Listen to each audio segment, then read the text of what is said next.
todo sinal e sintoma que você sente significa que você tem desequilíbrios no seu organismo. E todo desequilíbrio orgânico, ele passa pelo pressuposto de que há um processo crônico de inflamação. Não é aquela inflamação que gera apenas dor, é uma inflamação de baixo grau que a gente chama crônica, e isso vai fazendo adoecer. Mas por que adoecemos? Porque nós estamos resolvendo conflitos biológicos que estão atrelados às nossas emoções e sentimentos, e quando chega no campo físico, o corpo externaliza com sinais e sintomas. Mas para haver o equilíbrio, nós precisamos alinhar o terreno biológico.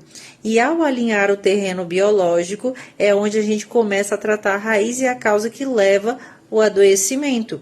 Porque quando nós temos desarmonia entre os seres vivos que habitam em nós, eles começam a fazer um processo de adoecimento natural.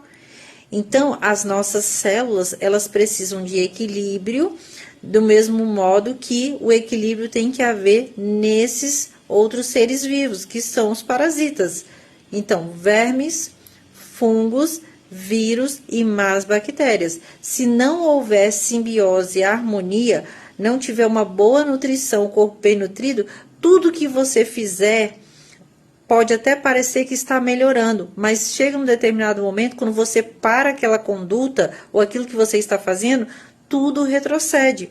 Por quê? Porque não foi tratada a raiz e a causa que leva ao adoecimento. Outro ponto importante, todas as doenças, elas estão embasadas nesse mesmo caminho. Então, se você já tem uma doença diagnosticada, uma doença autoimune, qualquer outra, você precisa fazer limpeza do terreno biológico e desinflamar. Não tem outro caminho. Para silenciar essa doença, ou para reverter o quadro, para silenciar os sinais e sintomas, para erradicar aquela doença e até mesmo, em algumas condicionantes, curar, você precisa limpar o terreno biológico. É algo que eu venho falando há anos aqui e eu falo com os meus clientes e eu faço isso. A questão é que para fazer limpeza do terreno biológico, a gente precisa de processo, a gente precisa de tempo, nós temos que fazer passo a passo.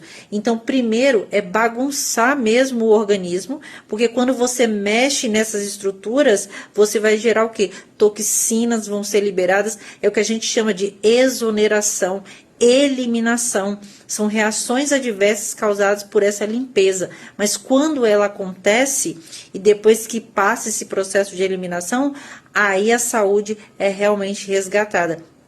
Pense nos parasitas, mas principalmente nos fungos. A síndrome fúngica, o ambiente fúngico, ele é um dos piores ambientes para o aparecimento de doença. Então, se você já tem cistos, nódulos, miomas, pólipos, você precisa pensar em fungos. Se você tem sinais e sintomas, você precisa limpar o seu terreno biológico e não é com antiparasitário sintético de farmácia. Nós precisamos utilizar vários tipos de plantas, ervas, tinturas, mudar a alimentação, usar frequências quânticas, produtos informacionais, os infocêuticos, nós temos várias coisas, nanotecnologia, nós temos que pensar em neutrinos, nós temos que pensar em física quântica, quando a gente vai lidar com a limpeza do terreno biológico, senão não estamos fazendo o caminho de restauração, de revigorar, de regenerar o organismo. Nós precisamos pensar em reparação, e para isso nós temos que limpar o terreno biológico.